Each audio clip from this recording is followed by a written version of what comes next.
Yes hello everyone, welcome to the Global World Academy. आज हम लोग यहाँ पर बात करने वाले हैं मध्य प्रदेश में होने वाली शिक्षक भर्ती परीक्षा के बारे में। जैसे कि अभी तक यहाँ पर जो एग्जाम होता था वो प्री एंड मेंस के फॉर्म में होता था। ठीक है, पहले पात्रता परीक्षा होती थी, उसमें अगर आप पास कर जाते हो देन आपका चयन परीक्षा होगी, फिर उसकी मेरिट लिस्ट बनेगी और उस बेसिस पर यहाँ पर सिलेक्शन होते हैं। ठीक है, लेकिन इस पैटर्न को चेंज करने की बात यहाँ पर करी जा रही है। मतलब अब जो पैटर्न यहाँ पर होने वाला है वो केवल एक ही एग्जाम यहाँ पर होगी, है ना। केवल एक ही पात्रता परीक्षा होगी और उसी बेसिस पर मेरिट लिस्ट बनेगी और उसी बेसिस पर सिलेक्शन किए जाएंगे। ठीक है, ये वाली न्यूज आप सभी ने सुनी। इस न्यूज को जैसे कि न्यूज़पेपर में आप सभी ने देखा होगा, बट इसमें जो है थोड़ा सा अपन बोल सकते हैं कि अभी थोड़ा सा सोचने का विषय है। थोड़ा सा अगर अपन लॉजिकली सोचे तो अभी इसका केवल प्रस्ताव रखा गया है। ये जुलाई और अगस्त में एग्जीक्यूट होगा या नहीं होगा, या फिर एक ही एग्जाम होगी, या सिलेबस चेंज होगा, या नेगेटिव मार्किंग होगी, क्या होने वाला है ये अभी किसी को भी नहीं पता। ठीक है, तो थोड़ा सा अगर अपन यहाँ पर लॉजिकली सोचे, क्योंकि इसी के साथ आपने देखा होगा एक और इन्फॉर्मेशन वायरल हो रही है। एक तो ये वाला कि केवल पात्रता परीक्षा होगी, और साथ ही जिन्होंने भी 1995 से 2010 के बीच में जो है शिक्षक को ग्रहण किया है, ठीक है, शिक्षक का पद यहाँ पर ग्रहण किया है बिना टेट परीक्षा को पास करे, ठीक है, उनको भी यहाँ पर आपके ही साथ एग्जाम देना पड़ेगा। जैसे कि ये आज का ही नोटिफिकेशन है, मुरैना का ये नोटिफिकेशन है कि मुरैना के 2100 शिक्षकों को पास करनी होगी पात्रता परीक्षा। 500 को उसमें से राहत मिलेगी क्योंकि इनका रिटायरमेंट अगले 5 साल में होने वाला है, तो उनको ये एग्जाम देने की जरूरत नहीं है। ये दूसरी इन्फॉर्मेशन यहाँ पर डेली वायरल हो रही है। तीसरी इन्फॉर्मेशन जो आपको पता है कि यहाँ पर अब नेगेटिव मार्किंग को इंट्रोड्यूस करवाया गया है। एमपी के जो एग्जाम्स होती है अब उसमें नेगेटिव मार्किंग आपको देखने को मिलेगी। तो इन तीनों न्यूज को मिलाकर अगर आप एक थोड़ा सा लॉजिकल यहाँ पर सोचें, जैसे कि अभी आपका जो एग्जाम है वो कब है, जुलाई अगस्त के अंदर है। ठीक है, अभी जो हमारा एग्जाम होगा वो जुलाई अगस्त में होगा। ठीक है, अब यहाँ पर आप एक ऐसा सिचुएशन कंसीडर करो कि जिसने प्री एग्जाम क्वालिफाई कर लिया होगा, ठीक है, जिसने मेंस भी क्वालिफाई यहाँ पर कर लिया होगा, लेकिन मेरिट में नंबर नहीं आने की वजह से सिलेक्शन नहीं हुआ। तो क्या अब वो स्टूडेंट भी आप ही के साथ, या वो भी आपके साथ बैठकर ये पात्रता परीक्षा देगा, तो जो कि वैलिड नहीं लग रहा है। या एक और सीन आप ले सकते हो कि एक ऐसा स्टूडेंट जिसने पात्रता परीक्षा को पहले ही क्वालिफाई कर लिया था, क्योंकि उस टाइम पर हमारे जो रूल्स थे जस्ट वो थे कि आपको सिर्फ पास करना है। ठीक है, तो आप पात्रता परीक्षा पास कर चुके हो, आपने 102, 92 ऐसे कुछ नंबर लेकर आ रखे हैं, तो क्या इसे वाली एग्जाम में आपको बैठना पड़ेगा, क्योंकि जो मेरिट लिस्ट बनेगी वो तो इसी बेसिस पर बनेगी कि आपका स्कोर क्या है, और उसी बेसिस पर आपका सिलेक्शन भी होगा। तो क्या फिर से एग्जाम देनी पड़ेगी?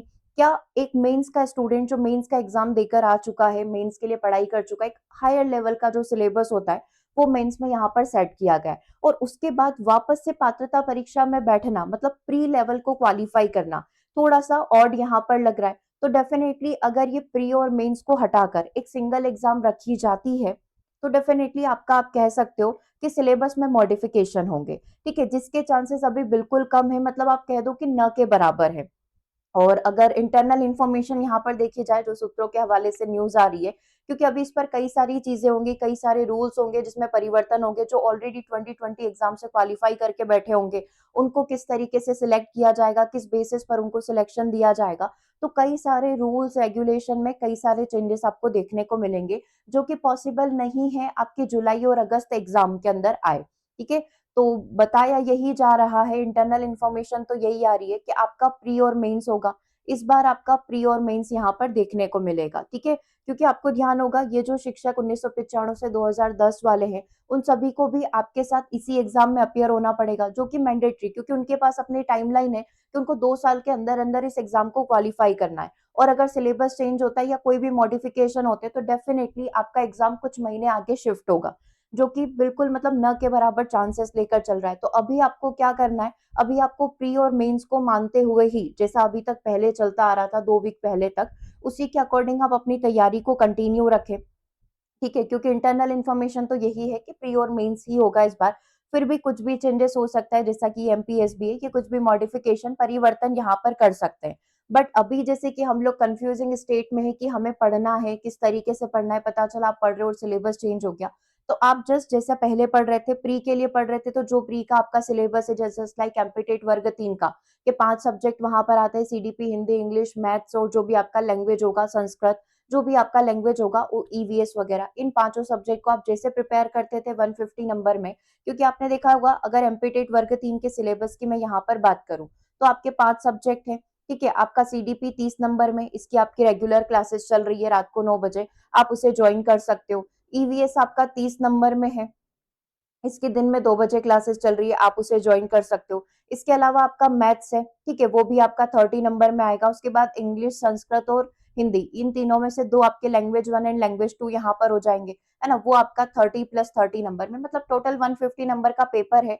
तो अगर आप एमपीटेट वर्ग 3 प्री देने वाले तो आप उस हिसाब से ही अपनी तैयारी करें, और मेंस में जो आपका सब्जेक्ट है आप उस हिसाब से तैयारी करें। जस्ट लाइक उसमें आपका साइंस, सोशल साइंस, ये चीजें ऐड हो जाएगी, ठीक है। तो उसको आप तैयारी करते रहे, उसको आप प्रिपरेशन करते रहे, क्योंकि अगर आपने एक ब्रेक ले लिया तो डेफिनेटली आप बहुत पीछे रह जाएंगे, ठीक है। तो जो जैसा चल रहा था आप उसको वैसे ही चलने दो। होपफुली 25 तक नोटिफिकेशन आपको मिल जाएगा या लेटेस्ट अपडेट आपको आ जाएगी कि अब आपको कैसे तैयारी करना है, ठीक है। तो कुछ 10 दिन और आप यहाँ पर दीजिए, उससे पहले पहले आपको अगला नोटिफिकेशन मिल जाएगा। और एमपीटेट वर्ग 2 प्री वाले जिस तरीके से अपनी तैयारी कर रहे थे, science, maths, Hindi, English, Sanskrit, जिस भी सब्जेक्ट की आप तैयारी कर रहे थे 120 नंबर में, आप उसी की तैयारी कंटिन्यू रखें, उसी को आप आगे बढ़ाएं। और जो आपका यहाँ पर 30 नंबर का पेपर होता था जिसमें आपका हिंदी 10 नंबर में, पेडागोजी और इंग्लिश, मैथ्स, जो भी चीजें आ रही थी 30 नंबर में, आप उसकी ही तैयारी करें, ठीक है। तो अभी जैसा चल रहा है आप उसे ही चलने दें। सिलेबस अगर आपको डिटेल में चाहिए तो आप मैसेज करिएगा, आपको कंप्लीट सिलेबस यहाँ पर मिल जाएगा। और किस तरीके से तैयारी करना है, तो वही बात हो रही है कि आपको जो पहले से तैयारी करवाई जा रही है, जो पहले से आपकी क्लासेस चल रही है, आप उसी पर अमल करें। जो आपने कोर्सेज ले रखे हैं, जो भी टेस्ट सीरीज वगैरह ले रखी है, अभी आप उसको चेंज करने की बजाय, नया कोर्स परचेज करने की बजाय, अभी जब तक लेटेस्ट अपडेट नहीं आ जाता तब तक आप रुके, ठीक है। आपको वेट करना पड़ेगा, क्योंकि क्या चेंजेस होंगे ये किसी को भी नहीं पता है, ठीक है। पता चला सब कुछ पूरा यहाँ पर इन्होंने ड्रास्टिक चेंज कर दिया, सब कुछ चेंज हो गया, ठीक है। तो उस केस में फिर कुछ नहीं होगा। तो अभी जैसा चल रहा था, जिस हिसाब से आप प्रिपरेशन कर रहे थे, वैसे ही करिए। चांसेस तो यही है कि इस बार भी आपका प्री एंड मेंस ही होगा, ठीक है। हो सकता है ये जो अभी नोटिफिकेशन आया है, जो भी चीजें यहाँ पर इनके इंटरनल चल रही है, वो अगले साल से या कुछ नए अपडेट के साथ, कुछ नए रूल्स के साथ उसे बनाया जाए, ठीक है। तो ये एक अच्छा मौका आपके पास है ना? प्री की तैयारी कर रहे हैं, प्री की करें, मेंस की कर रहे हैं, आप मेंस की करें। सॉरी, जो जैसा चल रहा है आप उसको वैसा ही चलने दीजिए। फिर भी इसके अलावा यदि आपको कोई डाउट रह जाता है तो देन आप हमें डेफिनेटली मैसेज कर सकते हैं, व्हाट्सएप कर सकते हैं, और या फिर ऐप पर कम्युनिकेट कर सकते हैं, ठीक है। सो मिलते हैं हम लोग अपने नेक्स्ट सेशन में। Thanks for watching.